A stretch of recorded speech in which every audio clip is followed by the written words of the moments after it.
The mind, once stretched by a new idea, never returns to its original dimensions. Ralph Waldo Emerson. Greetings to all, dear followers of the Buddha.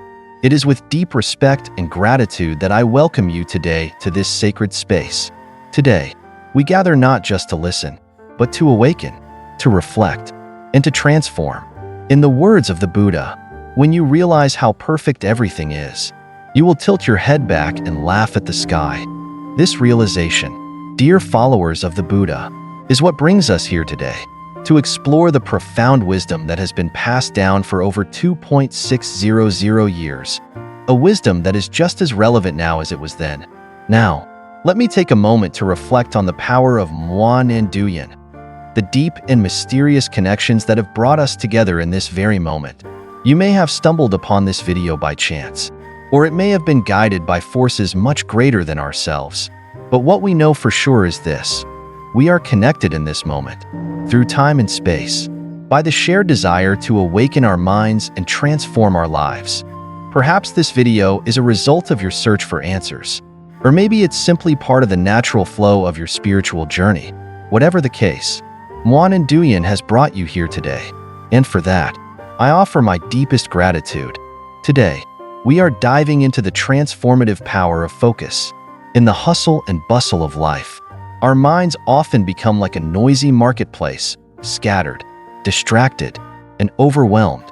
We find ourselves lost in thoughts, drifting without purpose, and struggling to maintain clarity in a world filled with constant stimulation. But what if, dear followers of the Buddha, what if I told you that there is a way to regain control over your mind? A way to turn your focus into a superpower, as sharp and precise as the blade of a samurai? What if I shared with you 6 powerful lessons from the Buddha's teachings that can help you master your mind, overcome distractions, and find peace in the chaos? These lessons, though ancient, are not confined to temples or sacred texts. They are here, now, for you to embrace, to integrate into your daily life.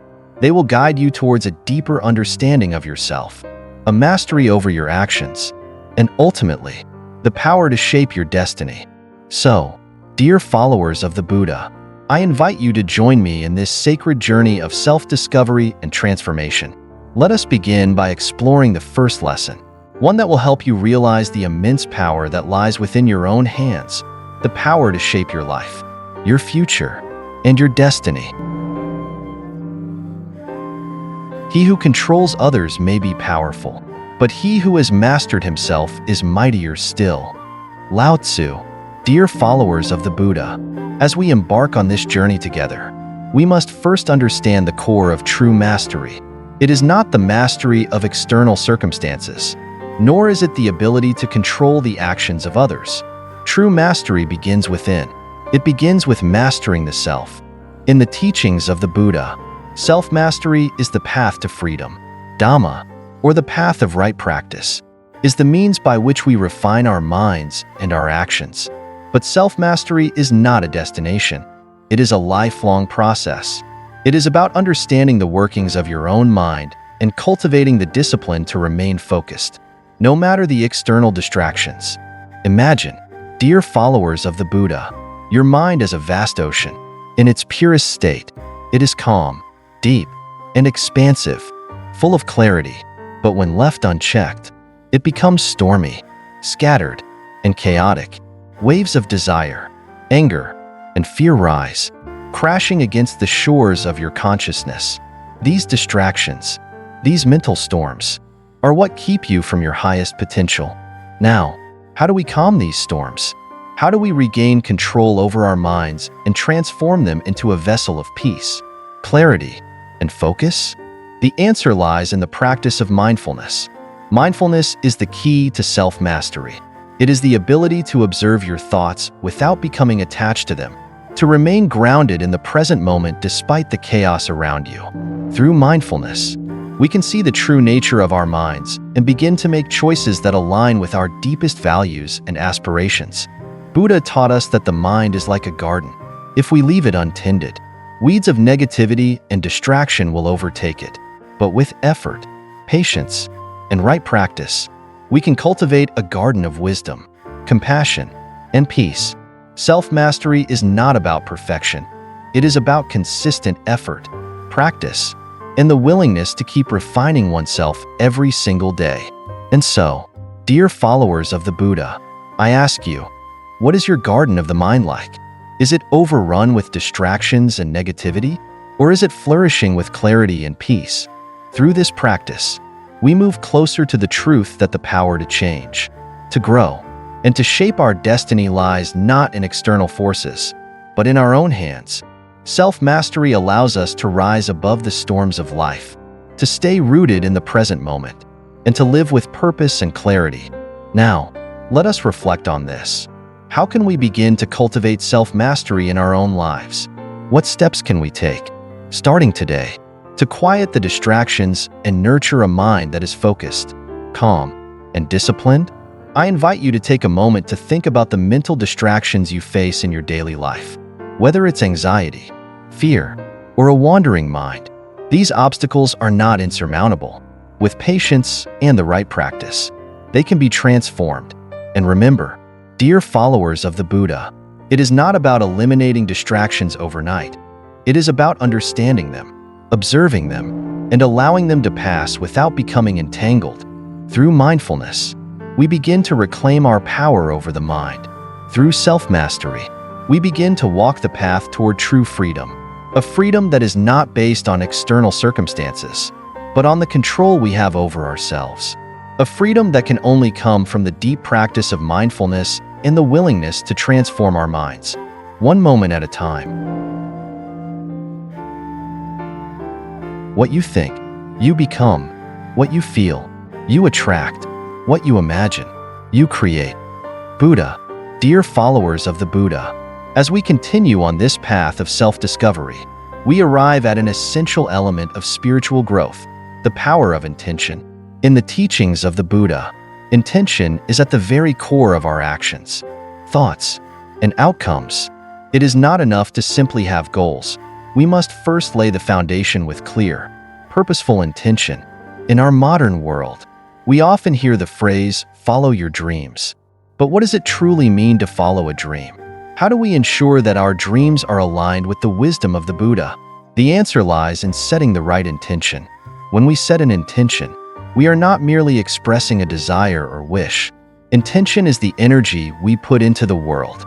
It is the compass that guides our actions and our thoughts. When we act with intention, we align our actions with our deepest values, creating a path that leads us toward peace, clarity, and true fulfillment. But the Buddha also teaches us that right intention is not just about personal goals or material achievements. True intention is about the cultivation of wisdom, compassion, and peace within ourselves.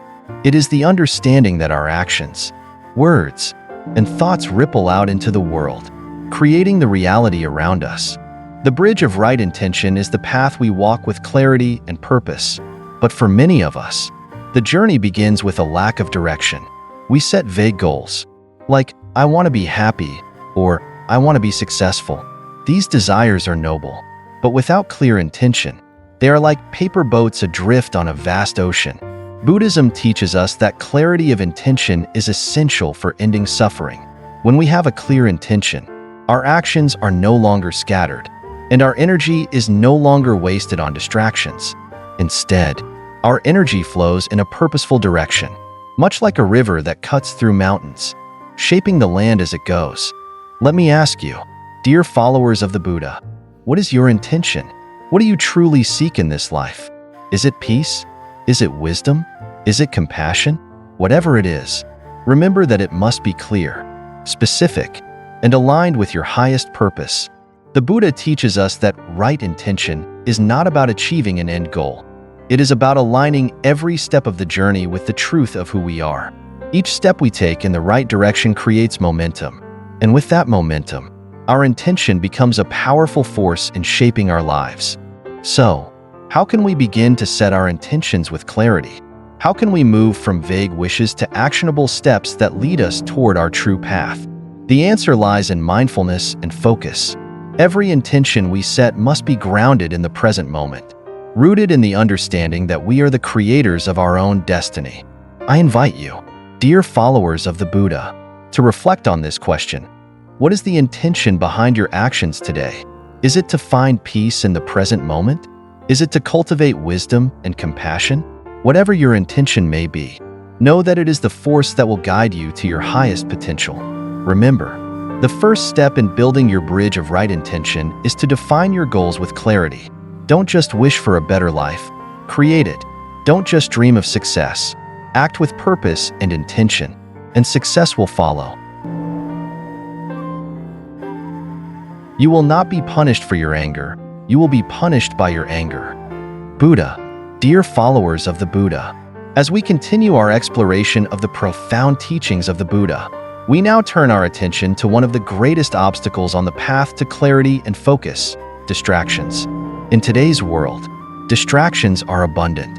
The noise of daily life, the constant pull of external demands, the allure of instant gratification. All of these forces work to scatter our attention, making it difficult to stay grounded in the present moment. But in the teachings of the Buddha, we learn that distractions are not just external forces. They originate within the mind. Our desires, our fears, our attachments, these are the true distractions. When we give in to these impulses, we lose touch with our higher selves, and our actions become reactive rather than intentional. The Buddha's teachings provide us with a powerful insight. You are not your thoughts, just as the sky is not affected by the passing clouds. Your true nature is not disturbed by the fleeting thoughts that arise in your mind.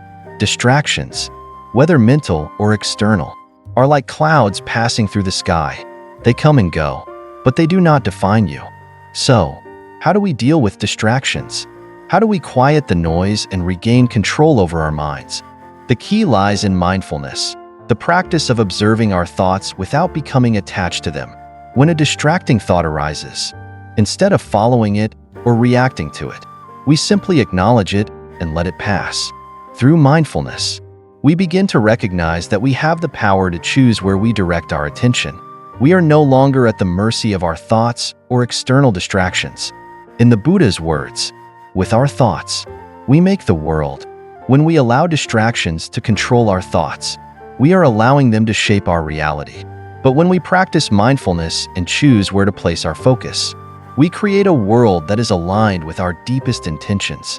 Now, dear followers of the Buddha, let us consider the distractions that affect our lives. What pulls your attention away from your true path? Is it the constant buzz of social media? The pressure of modern life? The desires that arise within your own mind? It is natural for distractions to arise. They are part of the human experience. But the Buddha teaches us that suffering arises not from the distractions themselves, but from our attachment to them. When we attach ourselves to distractions, we allow them to control us. But when we learn to let go of our attachment, we regain control over our minds. Here is a simple practice.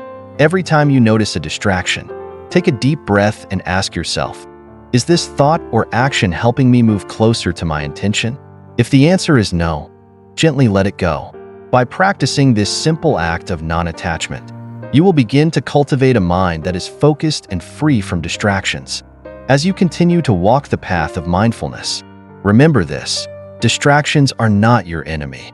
They are simply opportunities for you to practice letting go, for you to return to your center. With each distraction you overcome, your focus grows stronger, and your mind becomes more disciplined. So, dear followers of the Buddha, I invite you to reflect on this. What distractions are keeping you from living with intention? How can you practice non-attachment and return to the clarity of your true purpose? Remember, the distractions will always be there, but you have the power to choose your response. Through mindfulness, you can create the space to make conscious decisions and remain grounded in the present moment, no matter what external forces arise. Discipline is the bridge between goals and accomplishment. Jimron, dear followers of the Buddha, as we journey deeper into the teachings of the Buddha, we now come to a lesson that is fundamental to success on any spiritual path: the discipline of the archer. Imagine, if you will, an archer preparing for a target. The archer does not fire their arrow blindly. nor do they simply release the arrow without thought. They align their stance, steady their breath, and only then, with focused intention, do they release the arrow. This is how discipline works in our lives. Discipline is not about restriction or rigid control. It is about creating the structure and stability that will allow us to act with precision and purpose. Without discipline, our efforts are scattered, and we fail to hit our mark. But with the right discipline, our actions become deliberate, our focus sharp, and our intentions manifest. The Buddha taught us that the mind is like a river. Without the banks of discipline, the river floods, becoming chaotic and destructive. But when we create the boundaries of discipline, the river flows with purpose and power, carving out a path towards our highest potential. Just as the archer practices every day to perfect their aim, we too must practice the discipline of focus in our lives. This is not a one-time effort, but a lifelong commitment to continually refining our habits and strengthening our ability to remain centered in the midst of life's distractions. Here is where the true power of small, consistent actions comes into play. Too often, we underestimate the importance of small habits. We think that 5 minutes of meditation or reading one page of a sacred text won't make a difference. But the Buddha teaches us that wisdom and clarity are not built in grand, sweeping moments. They are built in the quiet, everyday moments, through the small acts of discipline that accumulate over time. Consider this. The path to enlightenment is not a path of dramatic transformations, but one of gradual, consistent progress, just as a single drop of water can, over time, fill a pot. Small acts of discipline can, over time, lead to great mastery over the mind. It is through the accumulation of these small acts, whether it's a 5-minute meditation each day, a moment of gratitude before eating, or a conscious breath before speaking, that we develop the steady discipline needed to hit our target in life. Discipline is the foundation upon which all success is built. Whether it is the cultivation of wisdom, the development of compassion, or the mastery of focus, discipline is the steady force that guides us. It is the force that allows us to stay on course, even when distractions arise. And it is the force that gives us the strength to keep moving forward, even when the path is difficult. So, dear followers of the Buddha, I ask you, what is the discipline you need to cultivate in your life today? Is it the discipline of meditation? The discipline of refraining from harmful speech? The discipline of being present in each moment? Remember, every small act of discipline brings you closer to your target. Every moment of focus strengthens your ability to act with intention, and every choice you make, however small, is a step on the path towards self-mastery and enlightenment. As the Buddha said, drop by drop, the water pot fills. Let us commit, together, to the discipline of the archer. Let us steady our stance, focus our intention, and release the arrow of our practice with precision and purpose. Peace comes from within. Do not seek it without. Buddha, dear followers of the Buddha, as we journey forward on the path to self-mastery and spiritual growth, we now turn to a lesson that is essential for maintaining peace amidst life's many challenges: the art of equanimity. Equanimity is the quality of remaining calm, balanced, and centered, regardless of the external circumstances. It is the ability to maintain inner peace, even when the world around us is filled with chaos and uncertainty. Imagine, dear followers, a river flowing steadily toward the ocean. The water moves smoothly, without resistance, because the riverbanks provide structure, guiding the flow of the water. Similarly, equanimity acts as the riverbank of our minds. It is the stable foundation that allows us to navigate the turbulent waters of life without being swept away by the current. In Buddhism, equanimity is not simply about being emotionally neutral or detached from life's joys and sorrows. It is the ability to embrace both pleasure and pain with an open heart, without becoming overly attached to one or the other. It is about cultivating a deep sense of acceptance, recognizing that life is filled with both ups and downs, but that we have the power to choose how we respond. The Buddha teaches us that the root of suffering lies in our attachment to things that are fleeting and impermanent. When we become attached to outcomes, to our desires, or to the opinions of others, we create suffering for ourselves. But when we cultivate equanimity, we begin to free ourselves from this attachment. We stop seeking validation or control over external circumstances and instead focus on cultivating peace within. The key to equanimity, dear followers of the Buddha, is to understand that we cannot control the external world. Life is unpredictable, and challenges are inevitable, but we do have control over how we respond. We have the ability to anchor ourselves in the present moment, to accept what is, and to remain grounded in our true nature, no matter what is happening around us. So, how do we cultivate equanimity in our lives? The practice begins with mindfulness, being aware of our thoughts, feelings, and reactions as they arise. When we experience discomfort, we can choose to observe it without getting caught up in it. Instead of reacting impulsively, we can respond with wisdom, compassion, and patience. One simple practice to cultivate equanimity is to pause before reacting. When faced with a difficult situation or an emotional trigger, take a deep breath, step back and ask yourself, what is the wisest response to this moment? By pausing and reflecting, we create space between stimulus and reaction, allowing us to choose a response that is grounded in equanimity. Remember, dear followers of the Buddha, that equanimity is not about avoiding pain or suppressing our emotions. It is about embracing all of life, both the light and the dark, with an open heart. It is about finding balance amidst the storms of life and remaining anchored in the stillness of the present moment.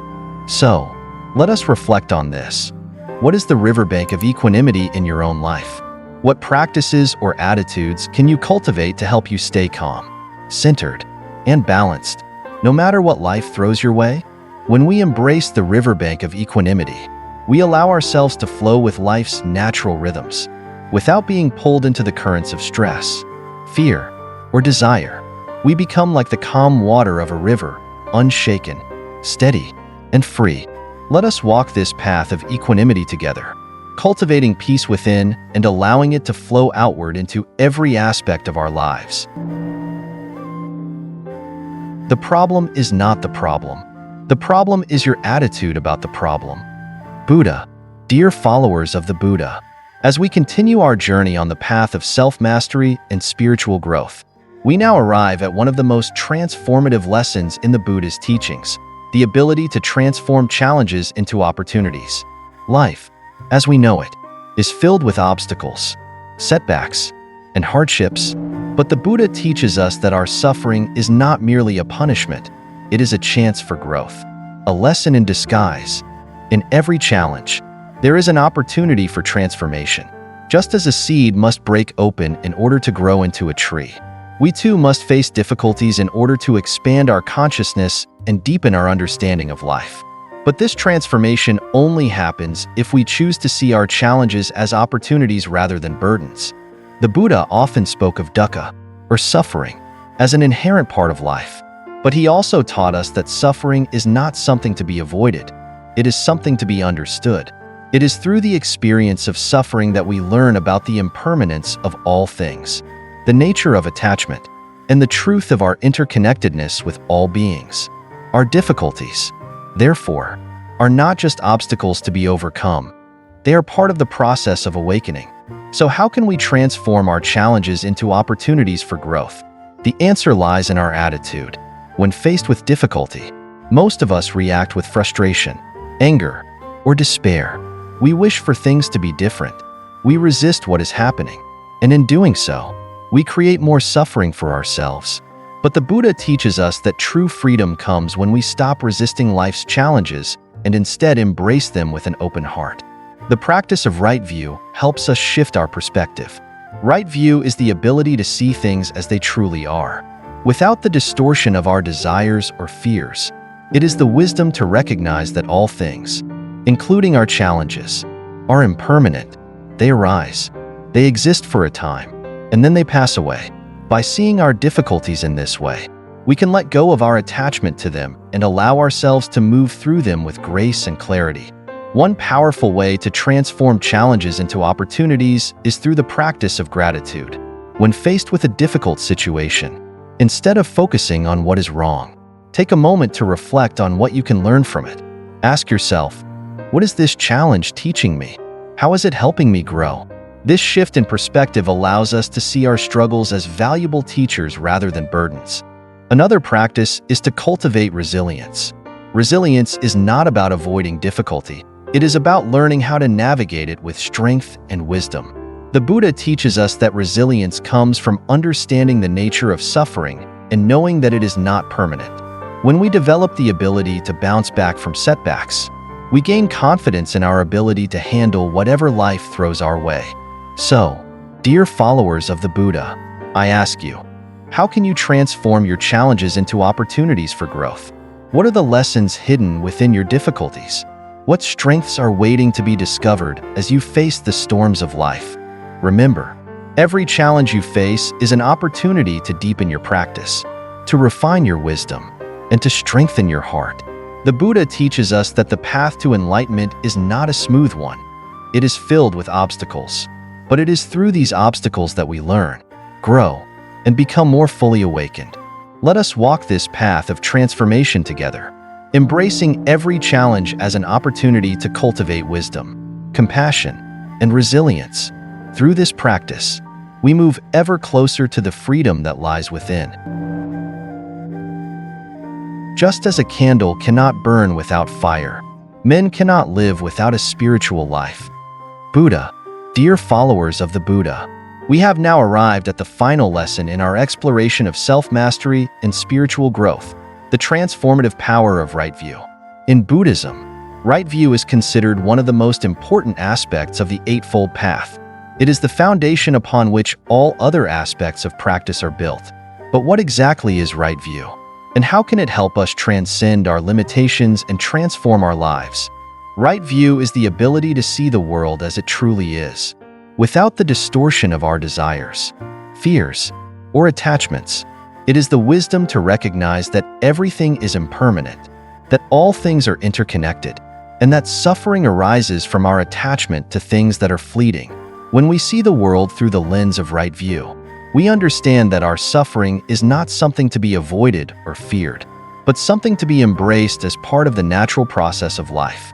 Much like the phoenix, which rises from the ashes of its own destruction, right view allows us to transform our suffering into wisdom, just as the phoenix burns away what is old and makes way for new life. Right view helps us shed the layers of illusion and delusion that keep us trapped in cycles of suffering. It enables us to let go of our attachments to the past and the future and to live fully in the present moment. The Buddha teaches us that suffering is an inevitable part of life, but it is also an opportunity for transformation. Just as the fire refines metal, suffering refines our hearts and minds. It is through our struggles that we learn to cultivate wisdom, compassion, and resilience. The key is to change our perspective, to see challenges not as obstacles, but as opportunities for growth and self-discovery. Right view is the lens through which we can see the truth of our own nature. It is the realization that we are not our thoughts, our emotions, or our past experiences. We are not the sum of our attachments, our desires, or our fears. We are pure consciousness, capable of great love, wisdom, and compassion. When we see ourselves through the lens of right view, we awaken to the truth of our own potential, and we are no longer bound by the limitations of the ego. But how do we cultivate right view in our lives? The answer lies in the practice of mindfulness and meditation. Through mindfulness, we can observe our thoughts, feelings, and reactions without becoming attached to them. We can see the impermanence of all things and develop the wisdom to let go of what no longer serves us. Through meditation, we cultivate clarity and insight, allowing us to see the world and ourselves in their true light. Another key to developing right view is understanding the nature of suffering. As we discussed earlier, suffering is an inherent part of life. But when we recognize that suffering is not something to be avoided, but something to be understood and transformed, we shift our perspective. Instead of running from our pain, we begin to see it as a teacher, guiding us toward greater wisdom and compassion. So, dear followers of the Buddha, I ask you, what is your view of the world? Are you seeing life through the lens of fear and attachment? Or are you embracing the truth of impermanence and interconnectedness? How can you shift your perspective to see every experience as an opportunity for growth? The phoenix rises from the ashes, not because it is free from the fire, but because it has embraced it. In the same way, we must embrace the challenges and suffering in our lives, knowing that they are the fire that will refine us. Through right view, we can rise from the ashes of our limitations and awaken to our true potential. Let us walk this path of transformation together, cultivating right view and allowing it to illuminate our path toward wisdom, peace, and liberation. The journey of 1,000 miles begins with one step. Lao Tzu. Dear followers of the Buddha, as we conclude this series of teachings, we now turn our attention to a simple yet profound principle that will help us integrate all the lessons we've learned into our daily lives: the art of prioritization. In the Buddha's teachings, every action, every thought, and every word holds significance. But in a world full of distractions and endless demands, how do we determine what truly matters? Imagine, for a moment, a lighthouse standing firm on a rocky shore. The lighthouse does not chase after ships, nor does it move with the tides. It stands still, unwavering, casting its light to guide others to safety. In the same way, prioritization is the process of standing firm in our values and our intentions. It is about focusing on what truly matters and allowing the distractions of the world to pass by without pulling us off course. In today's world, we are often pulled in many different directions. We are constantly bombarded with information, demands, and expectations. But if we do not have a clear sense of what is truly important, we will find ourselves drifting, constantly reacting to the world around us rather than acting with intention. Buddhism teaches us that true peace comes from within, not from external circumstances. When we practice right prioritization, we create a solid foundation for our lives. We are no longer swayed by every distraction or influenced by every passing desire. Instead, we live with purpose, guided by the light of our intentions. Right prioritization begins with knowing what we value most. What is most important to you? Dear followers of the Buddha, is it cultivating wisdom, developing compassion, creating balance and harmony in your life? The Buddha teaches us that our actions must be aligned with our values, and this alignment brings peace and fulfillment. The practice of prioritization involves making conscious decisions about where we place our energy and attention. It is about saying no to things that drain us and saying yes to the practices and activities that nourish our souls. It is about setting boundaries, not out of rigidity, but to protect our peace, our time, and our focus. One simple practice for prioritization is to start each day by asking yourself, what is the most important thing I can do today to align with my highest values? Is it meditation, connecting with loved ones, or spending time in nature? By consciously choosing what is most important, we begin to structure our day around what truly matters, rather than reacting to the endless demands of life. The Buddha also teaches us that when we live with right prioritization, we experience inner stillness. We are no longer caught up in the noise of the world, but we find peace in knowing that we are living in accordance with our true nature. Just as a lighthouse stands firm amidst the stormy seas, so too can we stand firm in our values, regardless of the external chaos that may surround us. So, dear followers of the Buddha, I ask you, what is your lighthouse? What are the guiding principles in your life that help you stay grounded, focused, and aligned with your higher purpose? Are you letting the distractions of the world pull you off course? Or are you standing firm, casting your light to guide yourself and others to peace? The practice of prioritization is not about doing more, but about doing what matters most. It is about focusing on the things that nourish your spirit, that help you grow, and that bring you closer to your true self. When you practice prioritization, you are not just managing your time, you are managing your energy, your focus, and your life. Let us walk this path of intentional living, guided by the light of our values and priorities. Through this practice, we cultivate peace, wisdom, and clarity, and we become the steady lighthouse in a world full of distractions. All that we are is the result of what we have thought. The mind is everything. What we think we become. Buddha. Dear followers of the Buddha, we have journeyed together through the 6 profound lessons of self-mastery, each one building upon the last, each one bringing us closer to the path of enlightenment. As we reach the conclusion of this teaching, let us pause for a moment to reflect on the wisdom we have received. We began by learning about the power of self-mastery, recognizing that true freedom comes not from controlling the external world, but from mastering our own minds. We explored the importance of setting clear, purposeful intentions and how they guide us on the path of peace and clarity. We saw how distractions and temptations are not our enemies, but opportunities to practice non-attachment and mindfulness. We delved into the discipline of the archer, understanding that small, consistent actions build the foundation of lasting success. We discovered the riverbank of equanimity, learning how to maintain inner peace amidst life's turbulent waters. And we embraced the wisdom of right view, transforming suffering into an opportunity for growth and awakening. But, dear followers of the Buddha, this is just the beginning. These teachings are not meant to be merely intellectual knowledge. They are tools, practices, and principles that, when applied, will transform your life. The power to shape your destiny, to find peace in the chaos, and to live with purpose lies within you. It has always been within you. Now, as we close this chapter, I invite you to take the next step on your journey of spiritual awakening. Practice what you have learned here today. Reflect on the lessons, integrate them into your daily life, and see the transformation unfold. What steps will you take today to apply the power of self-mastery? How will you set your intentions with clarity and purpose? What distractions will you overcome with mindfulness? How will you strengthen your discipline, like the archer preparing for his shot? What practices will you put in place to cultivate equanimity and balance? How will you change your perspective and transform challenges into opportunities? These are the questions you must ask yourself as you move forward. Remember, the path to enlightenment is not a destination.